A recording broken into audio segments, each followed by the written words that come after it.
Binance rumors cause FUD around Bitcoin, sending the price under $17,000 again.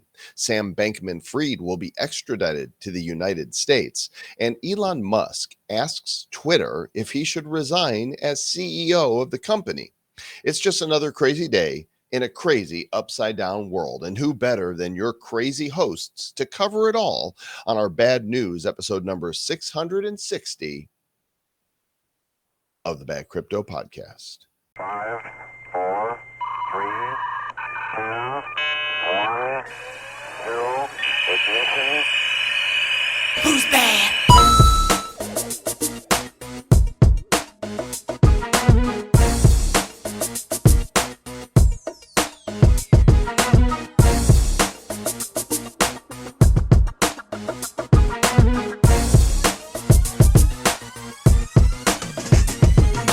Hey, what's happening? It's the 19th of December, 2022, and this is the Bad Crypto Podcast. I'm Joel Comm. That's Travis Wright, and you are your name here. Yeah, I don't know who you are, but you are you, and we appreciate you being here. Insert your name here. And Episode number 660. and The we really podcast like near to- the devil. Well, 665 will be the neighbor of the beast. Well, we're in the neighborhood. We're in the same hood. We're Yeah. just down the block. This podcast is now the evil crypto podcast. Yeah, we're taking it a little easier here around the holidays. You know, there's so much happening. There is just so much happening right now. And honestly, there's other people that are covering it so well. Watching BitBoy do his thing and Mario Nawfal with his daily spaces that go on for hours on end. There's a lot of great coverage out there, and we haven't felt the compelling need to cover it all, but know that we are here for you, and we're not going anywhere. You're stuck with us. Sorry. 5.5 years we've been doing this thing. And a matter of fact, this would be the episode, which is the 5.5. I guess that would be in January. January 18th will be the 6th month. I was thinking this is 12/19. We've done this for 5 years and 5 months now. There you go. That's what's going on right here. And we love you. So thanks for tuning in. Even though there's other options out there to be paying attention to, thanks for tuning in to us, because we do definitely pay attention to what's going on, and we share that with you. Not only that, we see what's coming next, and we start exploring that and start explaining those things to you, as well as we are continually curious and always learning as Web3 expands into multiple areas. And speaking of what's next, let's go ahead and take a look at coin market cap on CoinGecko.com. Timestamp is 2:35 Atlantic Standard Time. The total market cap is $835 billion. Bitcoin, 16,627. Ethereum, 1176. BNB, 243, and so on, etc. It's been kind of a red week ever since some of this FUD has come out over Binance. What the FUD? Seriously, we're going to cover a lot of that there. Hey, click on the 1 week thing so we can see who has been going there for the most. Yeah, click right there where it says 24-hour. There you go. Plop that. There we go. I guess that's that. But then we got the one that's for the biggest. Hang on, week. I got to do that. There we go. go. There we go. It was hiding. Ton coin. Your mom. Ton coin. What the hell? Wait, isn't that was what Ton used to be, the Telegram open network? Yeah. That Ton coin is. I don't know if it's the same thing or not. Dude, look at it though. Number 21 overall. I've never heard of Ton coin. Mm-hmm. Well, you say that very tongue in cheek. Is that very? Yeah. Here's my. I'm sticking my tongue out. I'm looking to see what exactly is it, and I don't know. Don't know. Ton.org. Okay. It is. This is the open network. This was what was Telegram's. The token was a lot cheaper. I have a feeling they must have done like, a token swap, 1,000 for one or something like that, because to be at $2.43 seems real high from where it was a few years ago. I wonder if they did an airdrop or what. I don't know. We don't know anything about this. We'll do some research, and if it's relevant, we'll let you know. It seems to be relevant if it's 21 overall. Yeah. Like that thing just went shot up. Like how super cry. So this is relevant. Here we go. Bitcoin hit over 18,000 last week, and then some allegedly crazy rumors began coming out and about Binance whether Binance was liquid or not. And Kevin O'Leary, Mr. AKA Wonderful, saying that Binance was responsible for driving FTX out. And that frightened people. Yeah, it did. And it was wild. If you go through and look at the Twitter stream on that, where, Kevin O'Leary was at Congress and he basically threw CZ and Binance under the bus. And you know that he's not so wonderful, folks, really. If you look at, he was blatantly lying on some things because FTX gave him $15 million. And then he says, I lost my money, blah, blah, blah. Well, I don't think he put much more money in. He had 15 million free dollars that he got from FTX. And then he said, CZ tweeted about it and was bullying him and do. Now, there's some elements of truthiness to that, but realistically, Mr. Wonderful never looked at the cap table, apparently. That's what CZ said. So CZ did some videos where he was going off and saying, here's where he's wrong, here's where he's wrong, here's where he's wrong. And we try to be the most open platform possible. He's calling me Chinese. I'm Canadian, right? And so, not a Chinese company. So hopefully they get it right. If Binance goes down too, I mean, golly. Well, if Binance goes down, then the predictions of the Binance of Bitcoin hitting 12,000, 10,000 or lower, that would be the trigger, or one catalyst that could bring us there. And I think a lot of people are like, can we just rip the Band-Aid off already?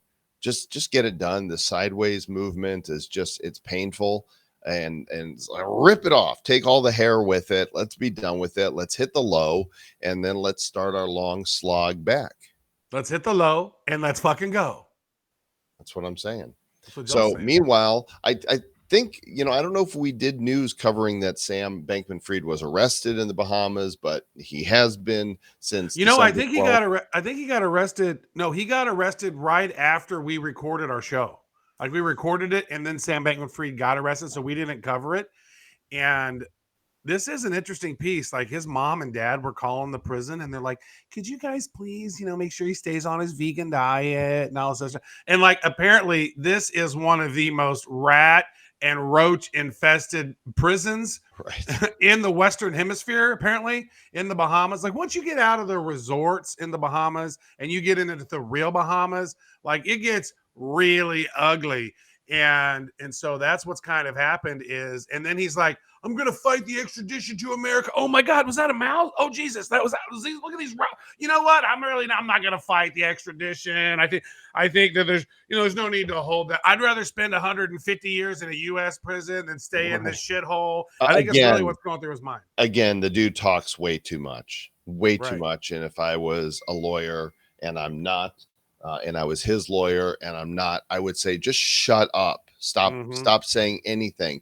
So Ben BitBoy was there, and look at him, taking a selfie, getting ready to enter into the courtroom. But I like this guy back here. Look at this dude.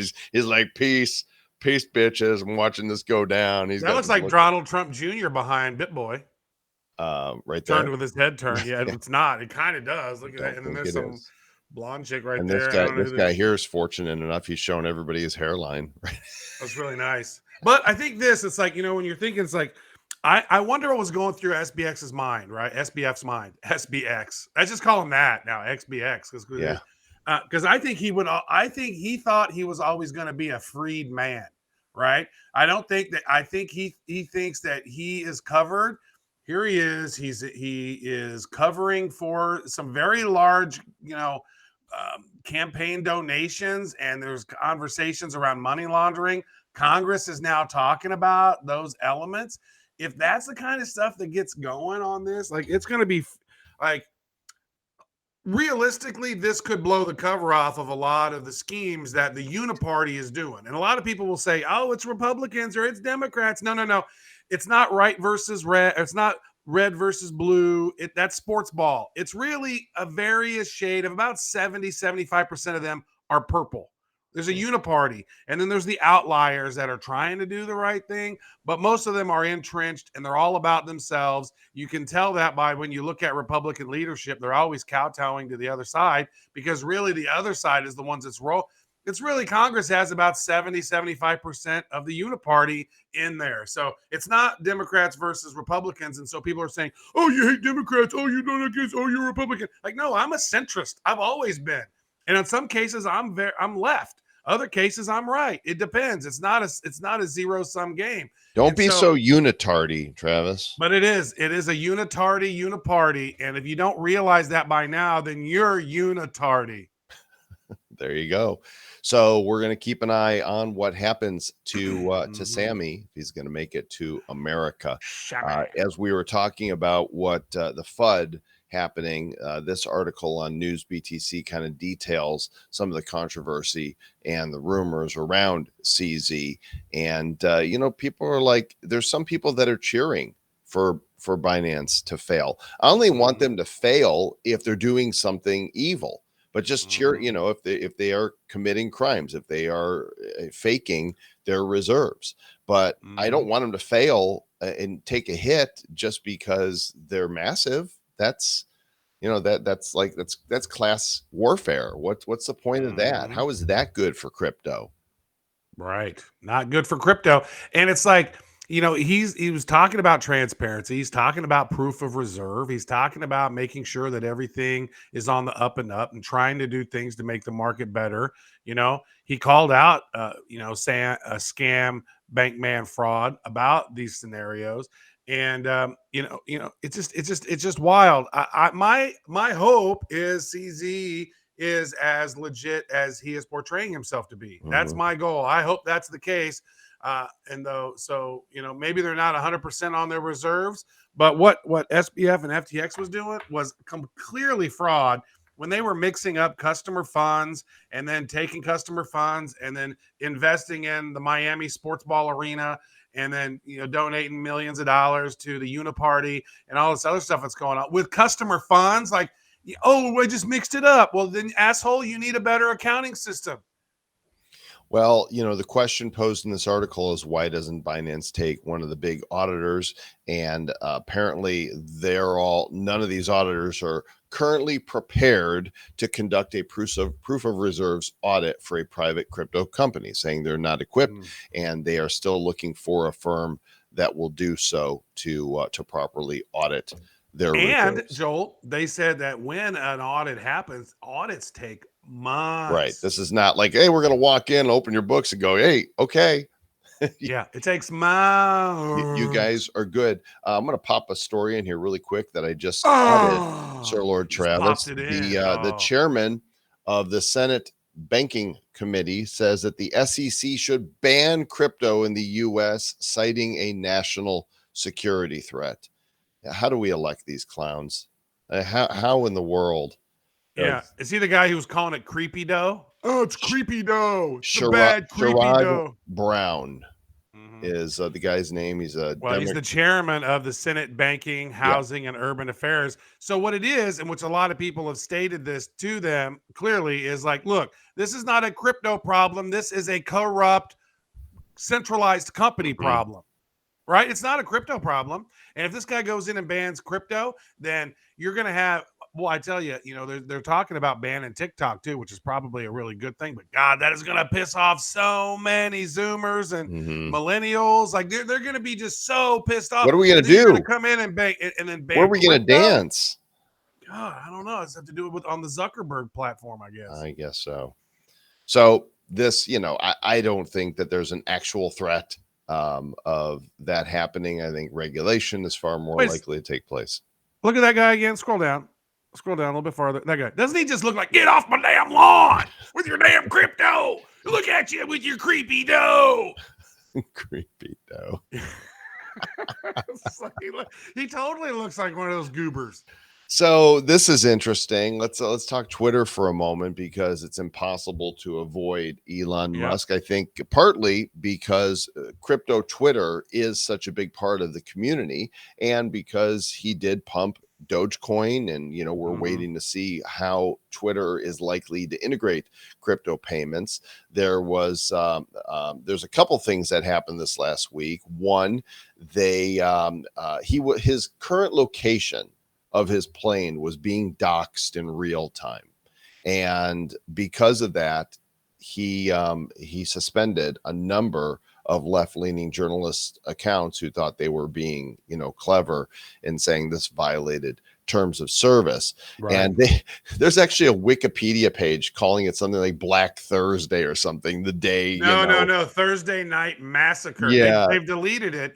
And yeah, there was a lawsuit that went through it Crybabies. several years ago that basically, and it's a thing with the FCC, or what is it, the aviation one? Which one is that? The FAA. Yeah, the FAA. The to actually list all of those even private planes in their database, right? And so there was a lawsuit that went that. So the lawsuit's really not with the public data. It's the fact that it's probably with the FAA, where having your private data, like literally with all the stuff that he's doing and all of these Antifa members and different people who want to assassinate this guy, listing his exact coordinates at all times, probably not wise, because there are idiots out there in the world. And what a great way to have cover too for one of the alphabet agencies is, oh, well, it must have been just a crazy psycho that Oswald, he just shot Elon Musk, and whoops, that was crazy. So, I think that he was right. It seems reasonable to ban people that are publicly doxing people. Don't do that. That's not a good thing to do. Now, he did recently, he was at the World Cup. He was in the World Cup box with a bunch of Saudis or Qataris and Jared Kushner and this Griffin dude and some other people. And then right at some dude, I don't know, I don't remember the other dude's name. It was some big guy. And then all of a sudden he goes, "Oh wait, should I maybe step down from Twitter?" And then here comes all the bots jumping in, going, "No, yeah, you should totally leave Twitter. Leave it." See, I think that the polls should only be for verified users. Once upon a time in this country, you had to be a landowner to vote, right? You had to have a stake in the, that gives you a stake. And I understand now everybody can vote, and it's fine. But I believe for Twitter polls, which can be so easily gamed, for sure, it should be verified accounts. Otherwise, it doesn't mean anything. There's no significance to it. And the way that he's running the company, it's his company to run, but popular opinion is going to decide whether or not he steps down as the CEO of the company that he just spent $44 billion on. I voted yes. You have to see the lady sitting there with like 100 phones, and it's that one screeching re. Yeah. And now there's this other story. By the way, I think he's got somebody in mind.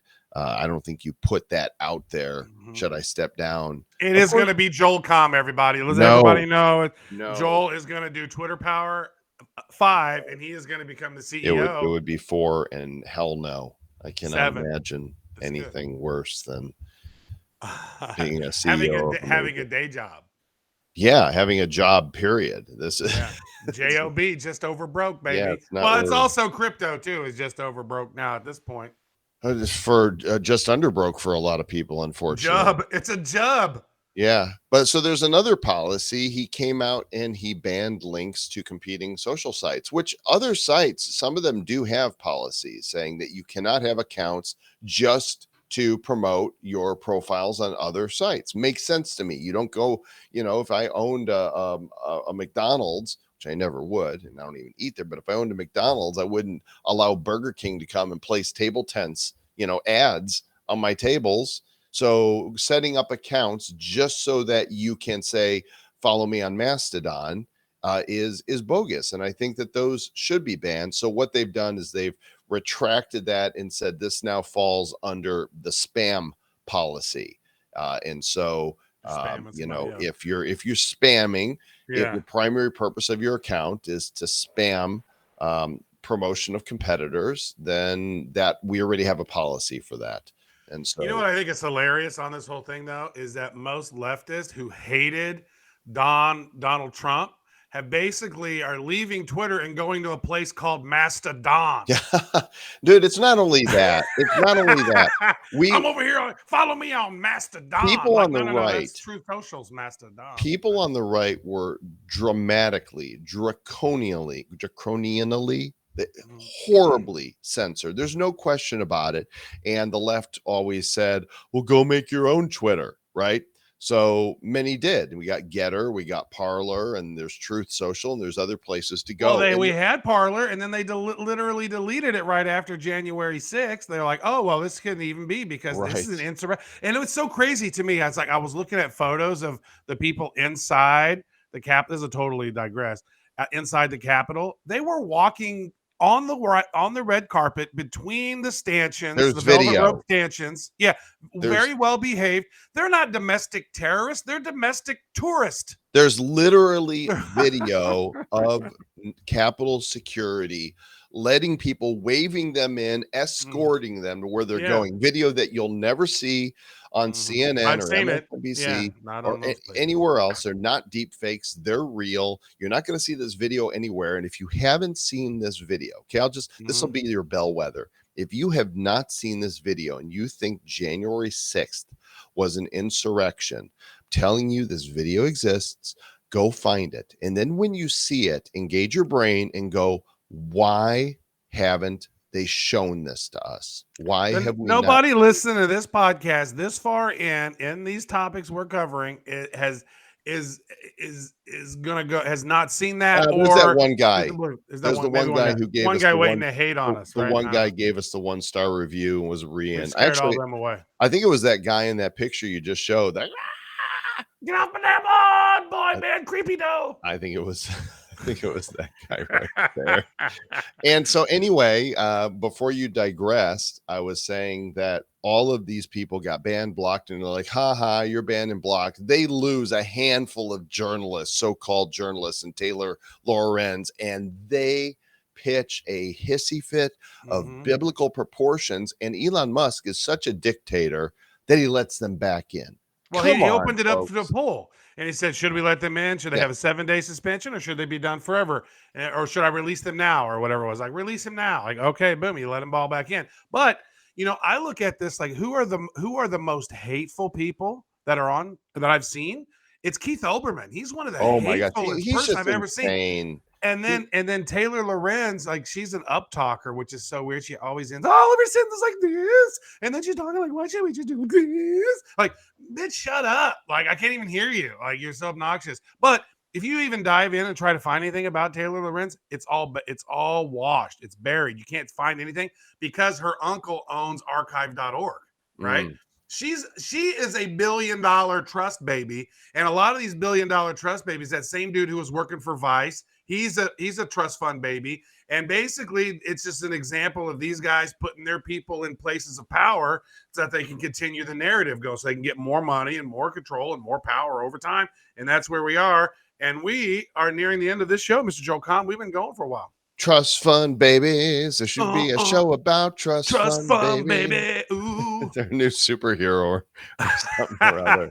And trust fund babies coming to get you. Let's see what else we got left. Checking her bank account. Yeah. So we talked about this. Elon Musk Twitter poll ends with users seeking his departure. By the way, I don't believe that poll is accurate.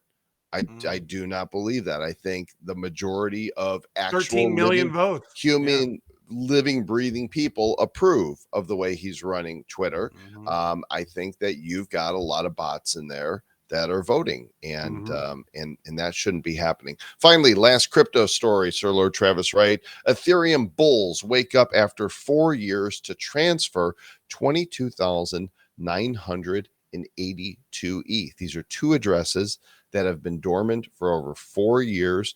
The tokens came from trading platforms Genesis and Poloniex, and people are like, "Wow, these have been sitting here a long time." And what happened? Why have they been sitting that long? Who discovered them, and where have they gone? You can call them Ethereum bulls because they got 22,000 of them. But if they bought them whenever, we were chatting with the Ethereum founder, and he said they were 15 cents or so whenever they were starting off. Well, these here date between $190 and $230. Okay, so that is you did have to spend some dollar bills if you were paying that much. That's not really a whole lot compared to where it is and where it has been. I was saying if you spot 22,000 ETH at the ICO, you would have spent $3,300.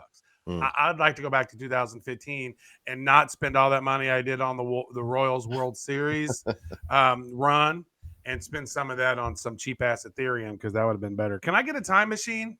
Is that a thing? Well, you can invent one. I mean, it could be that the future will have one. You probably need to go out and shop for a flux capacitor first, though, so you've got all the components you need. So have to do all that. We're coming up on Christmas here. It's beginning to look a lot like it, and it is near. And my understanding is that Sir Lord Travis is going to cook up a new cool AI generated image that we're going to turn into an FTX NFT. No, not FTX. We're going to turn it into an NFTX. Yes.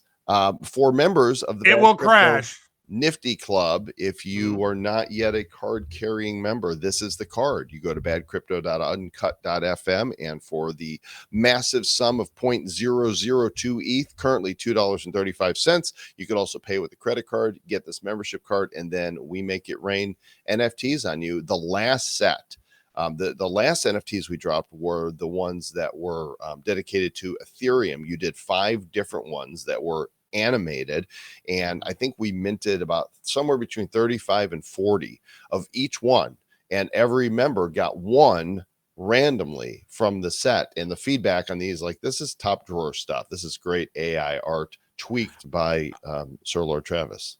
Well, I spent hours on those, refining those to get them to a certain point because I've been playing around. I've also set up a new site called AItelegraph.io where I'm doing some AI experiments. You guys can check that out. I'll be updating it every once in a while. It's nothing huge, but I like to have fun with this AI and learning it all and playing with it. And with those particular ones, I mean, I think those came out. Those are some of the nicest NFTs that we've done since some of the higher levels of blockchain heroes. I mean, those are kind of legendary versions, have a feel because they're all. I took the AI, I refined them. I got a couple that I liked. I worked on the seeds. I leveled those up, made them look good. And then I took them into another app and I animated them and added some extra flavor to them. So those 5 out of the probably 100 plus that I did that I was just playing around trying to find the better ones. And I had fun with those. I'm glad you guys enjoyed those. It's beautiful. So get your membership card now and get some free airdrops coming your way of original NFTs. We got a Christmas one coming. We got an NFT Christmasy one. That's what I said. We're going to be good. This is where we're at. Badcrypto.uncut.fm. Get your COD and it's jingle my balls time. We got a review, Sir Lord Travis. That came in last one. It's a 5-star review. Oh, it's a 5-star one. Yeah. Oh no, he's like ducking and covering. I was like, oh shit. A Casmi wrote, "Love these two, 5 stars. I find so much comfort listening to you guys. I wish I had discovered you before. Keep it up." So I wish I had discovered you before I lost all my money. People around the world, giving you virtual hugs and telling you to stay back.